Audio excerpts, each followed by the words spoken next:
दुश्मन की कैद से छूटना और फिर उन्हीं से तोहफे लेना सुनने में अजीब लगता है ना? लेकिन हमास और इजराइल की इस कहानी में कुछ ऐसा ही हुआ। तोहफे भी दिए गए और एक वीडियो भी जारी हुआ। लेकिन इन गिफ्ट बैग्स में आखिर ऐसा क्या था जो सोशल मीडिया पर हंगामा मच गया? और इन 3 इजरायली बंधकों की कहानी आखिर है क्या? जानने के लिए बने रहिए हमारे साथ। नमस्कार, मैं हूं सिद्धार्थ प्रकाश। 19 जनवरी रविवार का दिन एक ऐसा बड़ा मोड़ लाया जब इजराइल और हमास के बीच सीज फायर लागू हुआ। इस डील के तहत हमास ने 3 इजरायली बंधकों को रिहा किया।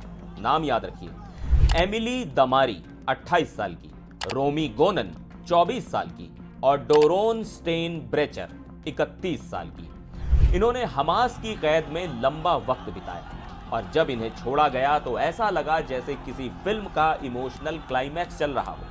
अब ध्यान दीजिए, ये रिहाई सिर्फ एक कानूनी प्रोसेस नहीं थी। हमास ने इन तीनों महिलाओं को कुछ गिफ्ट बैग्स भी दिए। हां, दुश्मन के हाथों गिफ्ट सुनकर दिमाग चकरा गया होगा, लेकिन यह सच है। चलिए अब बात करते हैं इन गिफ्ट बैग्स की। जब इन बंधकों को छोड़ा गया तो उन्हें कागज के बैग दिए गए। इन बैग्स पर अल कसम ब्रिगेड्स का लोगो लगा हुआ था, मतलब हमास की आर्मी विंग का साफ प्रमोशन। और अंदर क्या था? अंदर थी गोल्ड गिल्डेड सर्टिफिकेट्स। एक तरह से ये सर्टिफिकेट्स यादगार के तौर पर दिए गए जो इस रिहाई को खास बनाते हैं। बैग्स में उनकी कैद के दौरान ली गई तस्वीरें भी थीं। सोचिए, वो तस्वीरें जिन्हें ये महिलाएं कभी देखना नहीं चाहेंगी, वही उन्हें तोहफे के तौर पर दी गईं। इसके अलावा गाजा की एक तस्वीर भी थी और इन सब से ऊपर था एक सर्टिफिकेट जिसका टाइटल था रिलीज एग्रीमेंट। यह सर्टिफिकेट अरबी और हिब्रू में लिखा गया था और रेड क्रॉस के अधिकारियों ने इस पर साइन किए थे। अब यह घटना सोशल मीडिया पर चर्चा का केंद्र बन गई। कुछ लोगों ने इसे हमास की क्रूरता करार दिया तो वहीं कुछ ने इसे एक प्रतीकात्मक कदम बताया।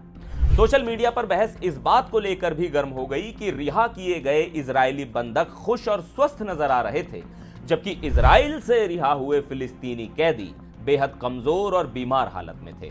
मतलब तस्वीर के 2 पहलू बिल्कुल अलग। अब बात करते हैं उस इमोशनल पहलू की जिसने हर किसी का दिल छू लिया। रोमी गोनन जब अपने पिता से मिली तो उनके पिता की आंखों से आंसू रुकने का नाम नहीं ले रहे थे। वहीं एमिली दमारी जब अपनी मां से मिली तो वो लम्हा देखने लायक था। और डोरोन स्टेन ब्रेचर के परिवार ने क्या कहा था?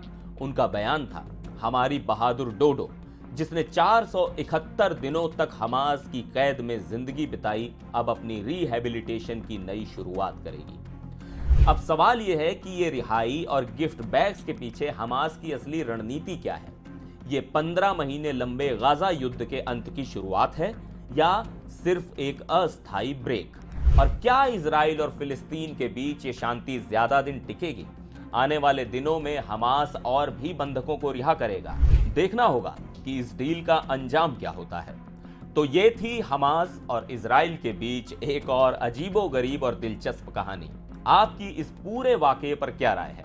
क्या ये गिफ्ट बैग सिर्फ एक पब्लिसिटी स्टंट है या फिर इसके पीछे कोई और मकसद है? कमेंट करके हमें बताइए। वीडियो को लाइक करें, शेयर करें और चैनल को सब्सक्राइब करना ना भूलें।